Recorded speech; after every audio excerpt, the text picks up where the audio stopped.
운동을 해도 살이 잘 빠지지 않는 경험이 있으신 분 계신가요? 열심히 다이어트를 하는데도 살이 잘 빠지지 않는 이유가 뭘까요? 첫 번째 원인은 지방 저장 호르몬 때문입니다. 들어보신 분 계시죠? 잘못된 식습관으로 분비되는 이 지방 저장 호르몬 때문에 적게 먹고도 살이 빠지지 않았던 겁니다. 반대로 이 지방 저장 호르몬만 잘 이해하면 배불리 먹고도 체중 감량을 할 수 있겠죠? 인슐린 많이 들어보셨죠? 이 인슐린을 대부분 사람들이 당뇨랑만 연결시키는데 사실은 비만에 엄청 연관이 있어요. 이 인슐린의 또 다른 이름이 바로 지방 저장 호르몬이에요. 이 인슐린을 알기 위해서는 GI 지수라는 걸 알아야 합니다. 우리가 음식을 먹으면 우리 몸 혈액 속에 혈당이 올라갑니다. 음식을 먹었을 때 이 혈당을 올리는 수치를 GI 지수라고 해요. 당이 올라가면 췌장에서 인슐린이 분비돼서 이 당을 세포 속으로 데리고 가서 우리 몸에서 에너지로 써요. 인슐린이 세포문을 여는 열쇠라고 보시면 되는데요. 그런데 인슐린이 고장나서 당을 세포 속에 넣어주지 못하는 거죠. 세포 속에 들어가지 못한 당은 어디로 갈까요? 혈액을 둥둥둥 떠다니게 되겠죠. 이게 바로 당뇨예요. 그래서 당뇨 환자들이 늘 에너지, 즉 기운이 딸리는 거예요. 이렇게 세포 속에 들어가지 못하거나 사용할 만큼 다 쓰고 남은 당은 어떡할까요?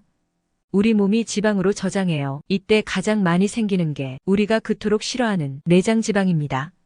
먹은 음식은 양은 적어도 살이 찌는 이유는 바로 GI 지수가 높은 음식들을 먹고 있었던 거죠. GI 지수가 높은 음식을 먹으면 인슐린이 급하게 팍 올라갔다가 급하게 뚝 떨어지는 거예요. 이걸 반복하다 보면 인슐린이 고장나겠죠. 그래서 비만인들도 당뇨까지는 아니더라도 인슐린이 고장나 있는 경우가 많아요. 두 번째 실패 원인은 슬프게도 나이가 들어서입니다. 우리 5초만 아무것도 안 하고 가만히 있어 볼까요? 5, 4, 3, 2, 1.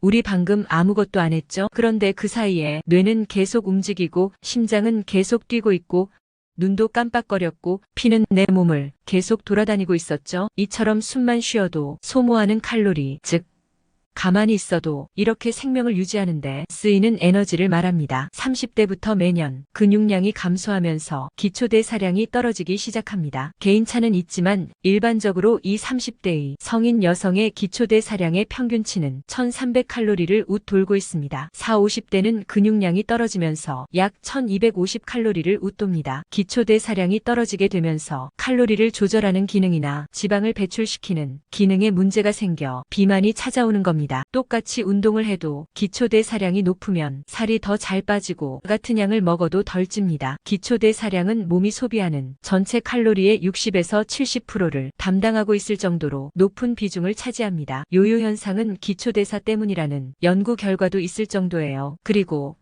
아침 꼭 챙겨 먹기, 충분한 수분 섭취하기와 충분한 수면이 필요해요. 잠만 잘 자고 물만 제대로 먹어도 어느 정도 살은 빠지실 거예요. 또 다른 이유는 나이가 들면서 여성 호르몬인 에스트로겐 이 감소했기 때문입니다. 우선 나이가 들면 배가 나오기 시작하죠. 우리 어머님들 몸매가 많이들 비슷비슷한 이유는 바로 이 호르몬 때문입니다. 하버드 대학 연구진에 따르면 여성 호르몬이 부족한 여성은 운동만으로는 살을 빼기 힘들다고 합니다. 실제로 밥 한 공기를 20대 여성은 130칼로리로 몸이 인식했다면 40대 여성은 400칼로리 정도로 인식한대요. 다이어트에 앞서서 호르몬 관리가 먼저 이루어져야 하는 이유예요. 이렇게 나이가 들면서 자연스럽게 찌는 살을 우리는 뭐라 그럴까요? 맞아요. 나이살입니다. 세 번째는 잘못된 식습관이 가져온 영양 불균형 때문입니다. 보통 비만이라 하면 많이 먹어서 영양 과잉이라는 인식이 있습니다. 그런데 비만 환자들은 영양이 한쪽으로 과하게 치우치거나 비타민이나 미네랄이 부족해 몸속 영양의 균형이 맞지 않아 신진대사에 문제가 생겨 비만이 된다고 합니다. 우리 몸에서 영양이 어느 하나라도 부족하면 뇌에서 신호를 보내는데 우리 몸은 그것을 배고파로 인식을 합니다. 우리 몸의 시스템이 고장이 나버린 거죠. 그래서 수시로 먹는 걸 찾게 되어 다이어트에 방해가 됩니다.